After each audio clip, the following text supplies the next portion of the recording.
السلام علیکم. ملکی حالات ډېر عجیبه طرف ته روان دي. ته د خپل حق دپاره کو احتجاج کې نو په هغې باندې د ریاست تشدد، لارې بندول، انسوګیس او د ربړ ګولۍ ورولو د نفس به ته څه د امن توقع وکړي. خو ډېرې اهم خبرې دا دي چې د خیبر پښتونخوا یو وزیر اعلی منتخب چې 2/3 اکثریت دی ورسره، هغه لاپته دی او داغه په لاپته کېدو باندې داغه په کردار هم ډېر سوالونه دي چې علي امین ګنډاپور ته خو دا حکم و چې ته به ډي چوک ته ځې، نو دی د ډي چوک نه کے پي هاوس ته ولې لاړو؟ خلک وایي چې کیدی شي هغه 24 غنټې سفر کړی، ځان به تازه کو، او څوک وایي چې هغه مذاکراتو لی راغوښتي او پریشرایز کوي چې ته د عمران خان سره ملاو شه یا د احتجاج ختمولو اعلان وکړه. خو د دې ټولو افسوسناک پهلو چې دی ادا دی چې تاسو ته پته ده په اسلام آباد کې سند هاوس دی، کشمیر هاوس دی، کے پی هاوس دی، بلوچستان هاوس دی، پنجاب هاوس دی، او دا ځایونه چې دي دا پروټیکټډ ایریا دی کې د وفاق یا د اسلام آباد پولیس نشي ننوتې. دلته اختیار صرف د هغې خپلې صوبې چې د چا دی.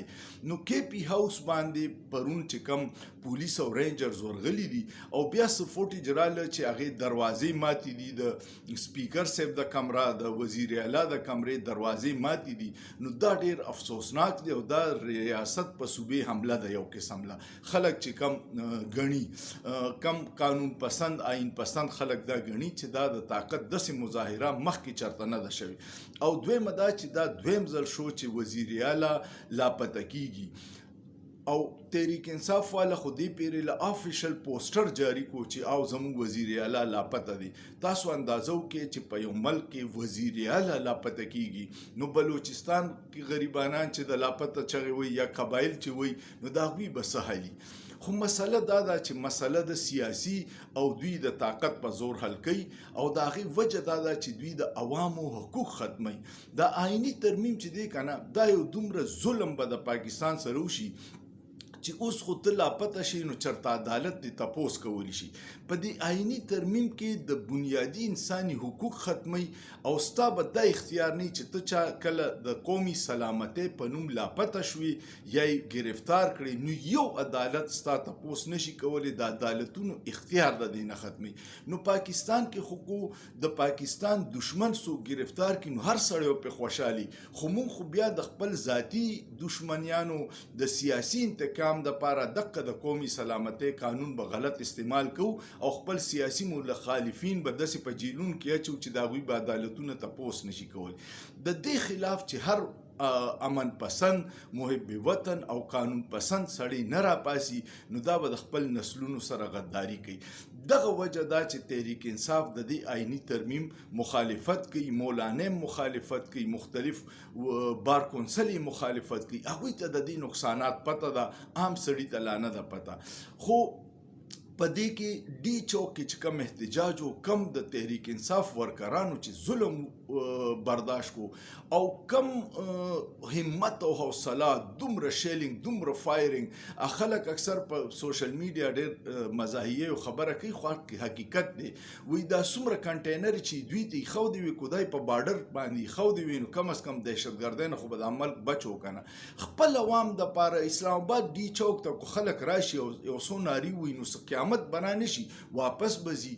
خو حکومت د بېوقوفتوب اقدامات داسې وکړي چې د هغوی هغه احتجاج کې ضد وینا راشي او بیا خلک په ضد راځي. نو چې په ضد کې او په انا کې او په غوسه کې یو کار کېږي، دا یې نقصانات دي.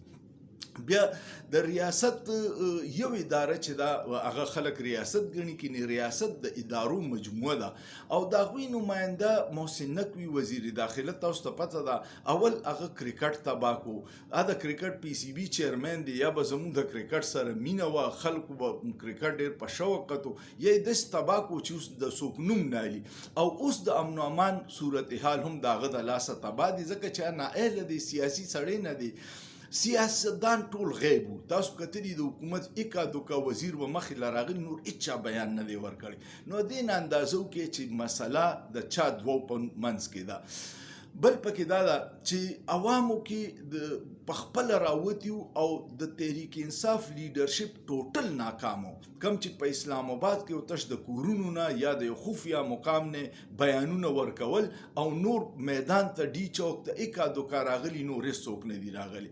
یو خبره پکې دا ده چې دوی بیرسټر ګوهر هم بیا راوغوښتو مذاکراتو له، او هغه هم چې کله راووتو نو هغه د میډیا سره خبرې ونه کړې او لاړو. دوی ته وایي چې تاسو عمران خان باندې پریشر واچوي، هغه ته ووایي چې دا احتجاج ختم کړي. خو یو بل دمکي وله ورکړې ده چې مونږ به د یو خاص آئین آرټیکل لاندې د کے پی حکومت نه ټول اختیار والو. او دا دوی ولې کوي؟ دا دوی په دې کوي چې کم آئینی ترمیم راولي پای کې داسې کسان چې دوی ته پته ده چې دا اغوا کیدي شي، MNA ګان د هغوی فیملی اغوا کیدي شي، بیا پای پریشر اچولی شي او هغوی باندې ووټ رای بدلولی شي. دغه کسان هم علي امین ګنډاپور په یو محفوظ مقام کې ایښودي او هغه په خیبر پښتونخوا کې دي. نو وفاق چې دا قبضه په وفاق په صوبه باندې کول غواړي، هغې کې دام یو پوینټ دی چې دغه کسان بیا گرفتار کړي او په اسمبلی کې پې ووټ په زبردستۍ، په بلیک میلینګ، په اغوا، په خاندان والا دمکیانې ورکړي او هغه پې واچي. نو دا ټول یو کمپلیکس صورتحال دی. خدای دې هغه وکړي چې د پاکستان او د عوام پکې فایدې، خو دا کم چې اختیارمند ناست دي، فیصله ساز دي، دوی په د طاقت په زور کې بالکل وړاندې شوي دي او داسې اقدامات کوي چې دا به د پاکستان بنیادونه کمزوري کوي.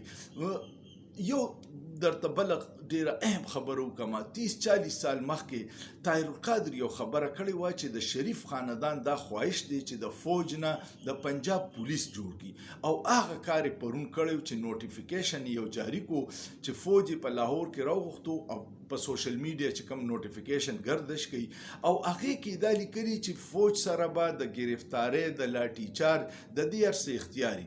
د فوج تربیت دا نه شوی، د فوج تربیت د بارډر شوی دی، د سیویلین باندې د تشدد یا گرفتارۍ دغه نه شوی. خو دې سره به څه وشي؟ دې سره به د عوام او د فوج په منځ کې فاصله شي.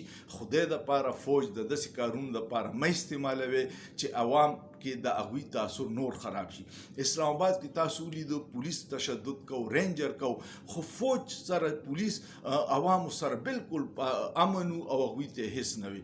بیا پکې یو فوټیج دا راغی، دا ګلوبټ کله چې د طاهر القادري مظاهره وه په لاهور کې، نو په هغې کې یو ګلوبټ ډېر مشهور شوی. هغه د مسلم لیګ نون یو ورکر او د پولیس سره هغه یو ځای میلاو شوی. هغه ویډیوګانې ډېر مشهورې دي او ګلوبټ وفات هم شو، خدای دې وبخي د سره دومره ګناهونو. هغه د عام خلکو ګاډي ماتول او بیا به الزام دغه پولیسو د منهاج القرآن په کارکنانو وکړو. پرون هم دغه چل شوی و چې د رینجرز په جامه کې خلکو هغه فوټیج او ویډیوګانې خلکو شیر کړي په سوشل میډیا، د عام خلکو ګاډي ماته کړي دي او بیا به اوس وایي چې دا د تحریک انصاف ورکران وکړو. اوسه پورې د تحریک انصاف 600 ورکران گرفتار کړي دي.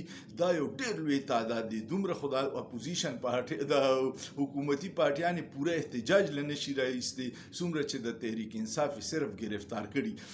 عوامو کې جذبه ده، عوام د عمران خان سره ولاړ دي، عوام د دې ملک د آئین او قانون سره ولاړ دي، خو ادارې، ریاستي ادارې دغه حق نه ورکوي او د دې نقصان به پاکستان ته وي.